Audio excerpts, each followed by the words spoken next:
எந்த நிமிடம் நம் உயிர் நம்மளை விட்டு போகுங்கிற ஏக்கத்தில் தவிச்சிட்டு இருக்க ஒரு மீனோட சோக கதையை பற்றி தான் நாம் இப்போது பார்க்க போகிறோம். வாங்க ஃப்ரெண்ட்ஸ், வீடியோக்குள்ளே போகலாம்.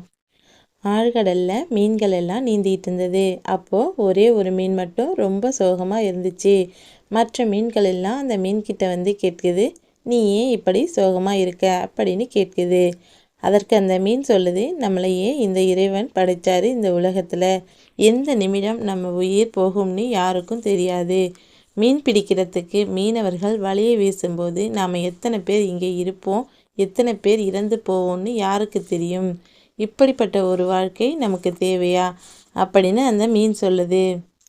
உடனே மற்ற மீன்கள் எல்லாம் சொல்லுது, இந்த உலகில் இறைவனால் படைக்கப்பட்ட அனைத்து உயிர்களுக்குமே இறப்பு என்பது உண்டு.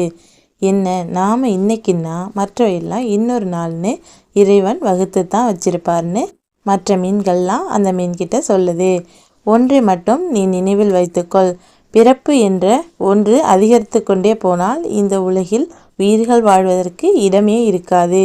இறப்பு என்ற ஒன்று அதிகரித்து கொண்டே போனால் இந்த உலகில் வாழ்வதற்கு உயிர்களே இருக்காது.